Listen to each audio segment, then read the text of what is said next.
अब देखो, हम लोगों ने total initial momentum before collision निकाल लिया, total final momentum after collision भी निकाल लिया है कि नहीं। तो अब न्यूटन थर्ड लॉ का यूज होगा यहाँ पे। न्यूटन थर्ड लॉ ने क्या कहा था? Equal and opposite force will be exerted whenever for every action and reaction there will be equal and opposite force. इसका मतलब force exerted by A on B, मतलब मास ma मतलब mass of A on B. इसको हम लोग अगर ए on B भी लिखे तो भी गलत नहीं होगा, ठीक है।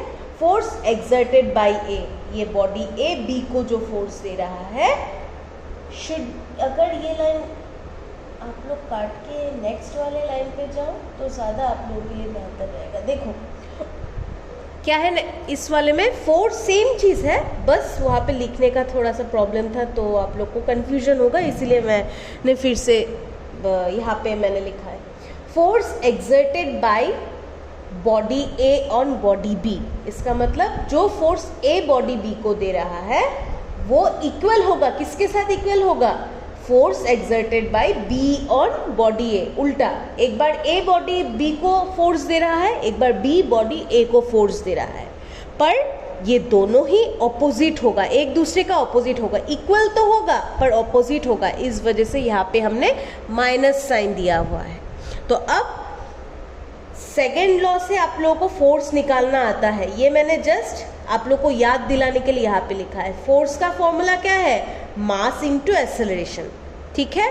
तो mass, force exerted by A on B, इसका मतलब बी के बारे में हम लोग को यहाँ पे लिखना है, जो बाद में है उसके बारे में लिखना है। जैसे force exerted by B on A, इसका मतलब किस पे फोर्स चल रहा है? ए पे चल रहा है, इसीलिए हम लोगों ने यहाँ पे ए के बारे में लिखा। तो M A mass into acceleration किसका?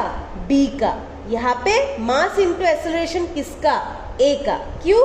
क्योंकि फोर्स बी पे लग रहा है फर्स्ट केस में, और यहाँ पे फोर्स ए पे लग रहा है सेकेंड केस में। दोनों इक्वल होंगे पर इनके आगे एक माइनस साइन होगा। ये आप लोगों को समझ में आया?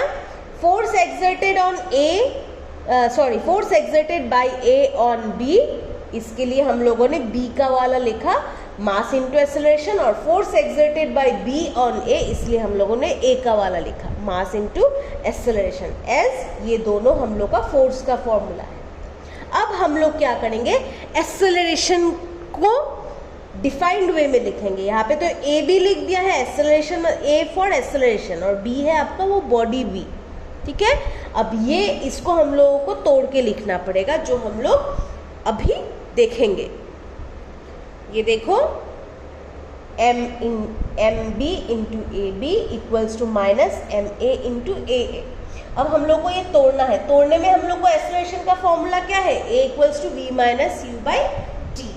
अब v भी होगा b के लिए, u भी होगा b के लिए, तो इसको कैसे लिख सकते हैं? bb minus U B, S ये पार्ट पूरा का पूरा b के लिए ही चल रहा है, ठीक है। bb minus U B by T. और इस केस में क्या हो जाएगा? एम ए इंटू ए ए में क्या हो जाएगा? ए ए को तोड़ना है, तोड़ने के बाद कैसे लिखेंगे? We A minus U A by T. समझ में आया? अब इनको मल्टीप्लाई करो, ये m को मल्टीप्लाई करो पूरा इसके साथ, तो क्या होगा? M B into V B minus M B into U, ठीक है। इस वाले केस में क्या होगा? माइनस एम ए को इंटू करना है, तो minus M A into V A, minus minus plus, minus plus आप लोगों को पता है, और क्या हो जाएगा? M A into U A. तो यहाँ पे टी कैंसिल चला गया, जो बाई टी था वो बाई टी कैंसिल चला गया। अब आप लोग क्या करोगे? जितने भी v वाले टर्म्स है उसको एक साइड में ले आओगे, और जितने भी u वाले टर्म्स है उसको दूसरे साइड में लेके चले जाओगे।